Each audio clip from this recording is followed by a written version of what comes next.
and welcome back to my channel. So the book that we are going to be talking about today is the second book to the Eden's series, which is Juniper Hill. I talked about Indigo Ridge in my last video, so if you haven't seen that yet and you want to learn about the first book, I talk about it in that video. But I would say you could probably read these books out of order. You'll just get a little bit of some spoilers if you do read them out of order, but it's not a big deal. You can read them out of order if you want. I recommend reading them in order, at least the first two, because those are the only ones that I've read so far. But anyway, so Juniper Hill is book 2, and it follows the second oldest brother of the Eden family, Knox. So Knox Eden. And the female character that he falls in love with, her name is Memphis Ward. So one quick note, I thought it was kind of fun because in the first book I wrote, I have it right here. My very first book that I wrote is Between Hope and Heartbreak, and one of the main male characters in my book's name is Knox, and so that was kind of fun for me to read about this main character also having the name Knox. But anyway, so I will read you the blurb for Juniper Hill, and then we will get into talking about it, and I'll give you my thoughts and everything. So, from USA Today bestselling author Devney Perry comes a small town, neighbors to lovers romance. Memphis Ward arrives in Quincy, Montana on the 5th worst day of her life. She needs a shower, she needs a snack, she needs some sanity because moving across the country with her newborn baby is by far the craziest thing she's ever done. But maybe it takes a little crazy to build a good life. If putting the past behind her requires 1,000 miles in a new town, she'll do it if it means a better future for her son. Even if it requires setting aside the glamour of her former life. Even if it requires working as a housekeeper at the Eloise Inn and living in an apartment above a garage. It's there, on the 5th worst day of her life, that she meets the handsomest man she's ever laid eyes on. Knox Eden is a beautiful, sinful dream, a chef and her temporary landlord. With his sharp, stubbled jaw and tattooed arms, he's raw and rugged and everything she's never had and never will. Because after the first worst day of her life, Memphis learned a good life requires giving up on her dreams too, and a man like Knox Eden will only ever be a dream. So, I didn't really know what to expect going into this book after reading the blurb. But I will say that overall, I really enjoyed this book. I didn't love it. I didn't fall in love with it as much as I did Indigo Ridge. I am not 100% sure why. I think maybe I really liked the murder mystery aspect of it more so than Juniper Hill, because Juniper Hill was definitely a lot softer of a read, I guess, because it was definitely more romance based and internal stuff going on rather than Indigo Ridge, where there had that external stress and drama going on. Not to say that it made this book bad at all, because it was really fun and sweet to read. I would say it is very heavy on the romantic side. The whole time while I was just reading it, I was just smiling at my Kindle at all of the cuteness that was going on.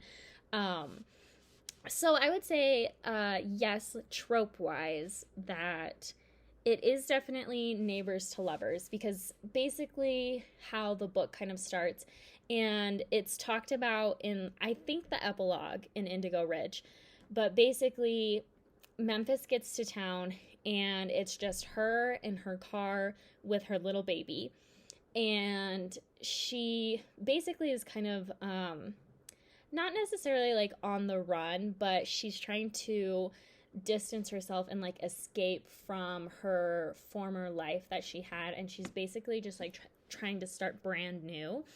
And so she used to live in New York, and then she applied to be a housekeeper at the Eloise Inn, which is where Eloise runs the hotel, and then Knox has his restaurant. The name of the restaurant is Knuckles in the Eloise Hotel. So they're like connected.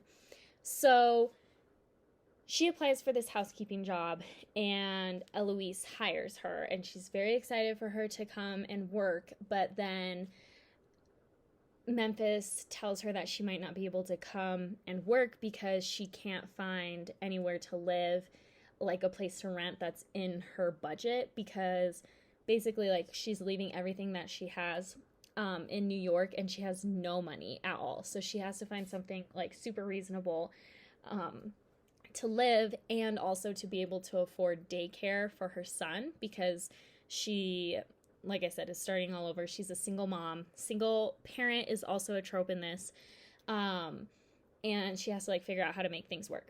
So Eloise, to get her to come and work for her, convinces her brother Knox to let Memphis rent out the apartment that's above his garage. So Knox agrees, but he's very much not excited about it. Like, enemies to lovers vibe. That's like how much he's not excited about Memphis and her baby moving in to his garage. But he agrees because he can't say no to like his sister, and he feels a little bit pressured to say yes. I won't get too much into that because that's kind of like a big plot point that plays an important role. So he agrees to let her move in above his garage. And why it is super cute and exciting is that he lives on Juniper Hill. So it's basically like this piece of land that he bought and like built his house, and then a garage with the like apartment above it, because he really values solitude and his alone time. And I talked about this in Indigo Ridge, but Griffin has like this huge house because he wants all of his siblings to like stay there when they have parties and like get-togethers and stuff, and like he's like a big family man and he likes to have them all around and stuff. Whereas Knox built like the apartment detached from his house to have his siblings stay at if they stay at his house, because he doesn't want them to stay in his actual house, because like that's how much he prioritizes and wants like his own space. And so his house is built to where there's just like tons of windows, and like he doesn't have any curtains or anything because he lives out in the middle of nowhere. So when Memphis moves in, she can like look down from her little garage apartment and like see straight into his house. And so she like sees him like getting out of the shower and like going to bed and changing and all of that stuff. So it kind of adds to like the spicy romance part. This book is not very spicy, I will say. Even less so than Indigo Ridge. Like I said, it's definitely more on like the romance side. And I would say it's decently slow burn. Not like a painful amount of slow burn, but their relationship with each other builds and builds and builds and builds before anything like romantic actually happens between them. But anyway, so they're like living there, and then they also work together in the same place because Memphis is a housekeeper for the inn and the hotel, and then Knox obviously is like the chef and owner of the restaurant. So they like work together and stuff. And what's really cute is like there are two main factors that kind of propel their relationship with each other. Knox kind of has a dark and like sad backstory. so does Memphis. And I don't want to talk about either of them because I think it adds to the story to have it like unravel as you read. But just know that they have like things going on that kind of also like help bring them together. But so like the two major ways that they come together in this book is I love them both. I'm trying to think of which one I want to talk about first. I guess I'll talk about my second favorite and then save my most favorite for after so that I can really talk about it. But so Knox starts to help Memphis with her baby because he's having like a really hard time sleeping at night. And so he wakes them up at like 2 or 3 a.m. every single night. And Memphis like is struggling because she doesn't feel like she's a good enough mom for him, and she's second guessing her choice to leave New York and like start a new life for him, even though she knows like it's what's best for him. She also left behind like a bunch of resources and stuff for him. And so like every night she's beating herself up about it, and he's just like screaming and crying, and she can't sleep, and his crying ends up waking up Knox.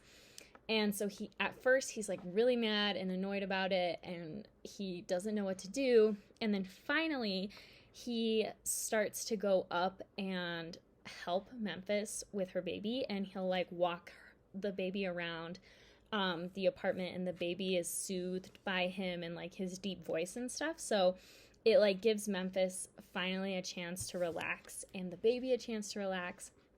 And they kind of like start to make a habit of this, and it's really cute because you kind of get to see him like start to build a connection with her son, and he's like rocking him, and then while he's there like taking care of not only her and the baby, they're also like starting to talk to each other and get to know each other on like more of a personal level. So that's like a big driving on how they get closer to each other. The second one is the part that I loved the most, is he cooks for her, which I kind of had a feeling that that was going to be part of the story because he is a chef, but I didn't realize how big of a part it was going to be, and I loved it. Like, if food is a love language, it's definitely Knox's love language, because there were just like so many tender moments where he would cook food for her or like bring her food, and it just warmed my heart so much. So I want to read, let me see. Okay, I want to read a quote that I highlighted, but just know that this is a little bit of a spoiler. So if you don't want any spoilers at all, skip past this part and then we can keep talking about it. But I am going to give a handful of spoilers, probably 2. I'll give 2 spoilers in this whole video, and they're going to be quotes that I'm reading to you, but it was just so good that I have to share it with you, especially if you're like on the fence about reading it, and then if you hear these quotes and then you're like, oh my gosh, yes, that's totally convinced me to read the book. So the first one, again, spoiler alert. So, Knox is like cooking food for her and letting her live above his garage, at like a discounted price, right? And something happens. I cannot remember exactly what it is. Something happens to where Memphis suddenly feels like she is a charity case for the Edens. So she feels like Eloise got her the job and is paying her and all of this stuff and telling her what a good job she's doing because she feels sorry for her, and that Knox is also like bringing her this food because she feels like he knows that she can't afford to like feed herself good food, and so he's kind of like treating her like a charity case by like always feeding her, like bringing her food and stuff. So she gets really, really, really mad and they basically have like a fight about it. And then she tells him all of that and that she feels like she's a charity case because he keeps feeding her and cooking for her. And this is his response. Are you ready? Because when I read this, I was like, oh my gosh, it's so cute. Okay, so his response was, I cook for you because it's how I show someone I care. I cook for you because I love the look on your face after that first bite. I cook for you because I'd rather cook for you than anyone else. It was so cute. Like I said, this book is very heavy on like being super cute and romantic. I loved it. So then another spoiler that I'm going to give is, like the blurb said, Memphis counts her worst days and her best days. And it was really cute because she finally told Knox about it. And she's telling him like her worst days, and then he asks about her best days. And then they had a normal day together where they spent time together, they ate together. It was like cute, sweet, and all of this stuff. And then Memphis tells him that day ranked as like her second or third or fourth best day. And then this like really upsets Knox because at this point they've been like together for a little while, and from his point of view he's really upset because he's like, that's just like a normal day with me. Like if you're gonna be like my significant other, like that's a normal day. That shouldn't like rank in your top best days because that's what I want every single one of your days to be like, right? And so they like are talking about it and stuff, and this is another just quote from Knox that I was just like, melted my heart. So he said, then here's another truth. I'm going to take them. I'm going to take all of your bests, every damn one, until you can't keep track of the top 5 anymore because there are so many bests that you'll need 100 to capture them all. I wanted to share that because Knox is such a romantic character, and I loved that about him. Like he's so sweet and romantic, and yeah, it was just so cute. So there was like a subplot of kind of mystery-ish or like drama, I guess you could say. I'm not gonna talk about it because again, like I think it was nice to like read it all kind of like come together and everything. But like I said, definitely it wasn't as like, oh my gosh, I have to keep reading this because I want to find out what happens like I did with Indigo Ridge. But I did like binge read this because it was just so cute, and it was like really easy to get through, and it was much lighter and just kind of like made you feel good kind of read. So I definitely recommend reading it, obviously, especially if you read Indigo Ridge first. However, I am kind of at a crossroads now on if I want to keep reading this series or if I want to take a break and then revisit this series in a little bit after I've read some other books, because the next book is Garnet Flats, I think. And I'm iffy on this book because of the reviews that I've seen about it so far. And usually I try not to like take too much input from reviews that I see. I really like to read a book and like form my own opinions on it. But it's